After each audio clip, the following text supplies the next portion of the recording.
தமிழக வெற்றி கழகத்தில் தேர்தல் பிரிவின் பொதுச் செயலாளர் பொறுப்பு வழங்கப்பட்டிருக்கக்கூடிய சூழலில் விடுதலை சிறுத்தைகள் கட்சியினுடைய தலைவர் திரு திருமாவளவனை சந்திக்க இருக்கிறார் ஆதவ் அர்ஜுனா.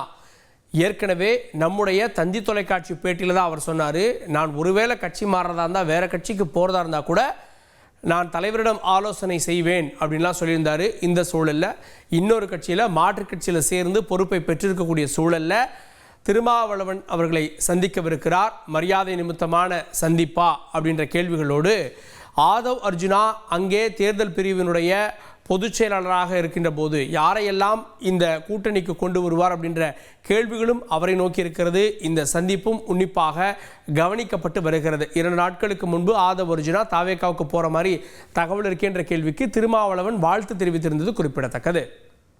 தொடர்ந்து செய்தியாளர் சங்கரன் கூடுதல் விவரத்துடன் இருக்கிறார். சங்கரன், ஆதவ் அர்ஜுனா திருமாவளவனை சந்திக்கிறார், என்ன காரணம்னு கூறப்பட்டிருக்கா? வணக்கம் கார்கே. விடுதலை சிறுத்தைகள் கட்சியில் இருந்து விலகிய ஆதவ் அர்ஜுனா நடிகர் விஜயை சந்தித்து தாவேகா கட்சியில் இணைந்திருக்கிறார். அவருக்கு கட்சியில் முக்கியமான பொறுப்பும் பதவியும் வழங்கப்பட்டிருக்கிறது. தேர்தல் பிரிவு பொதுச் செயலாளராக ஆதவ் அர்ஜுனா நியமனம் செய்யப்பட்டிருக்கிறார். இப்படிப்பட்ட ஒரு சூழலில் அவர் விடுதலை சிறுத்தைகள் கட்சி தலைவர் திருமாவளவனை இன்னும் சற்று நேரத்தில் சந்தித்து வாழ்த்து பெற இருக்கிறார் என்ற தகவல் தற்போது வெளியாகி இருப்பது பரபரப்பை ஏற்படுத்தியிருக்கிறது.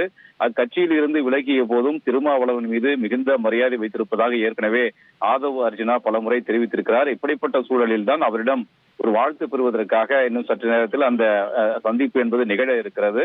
இந்த சந்திப்பிற்கு பிறகு திருமாவளவன் செய்தியாளர்களை சந்தித்து பல்வேறு கருத்துக்களை தெரிவிப்பார் என்றும் எதிர்பார்க்கப்படுகிறது. கார்கே, கூடுதல் விவரங்களுக்கு நன்றி சங்கரன். ஆதவ் அர்ஜுனா திருமாவளவனை சந்திக்கவிருக்கிறார்.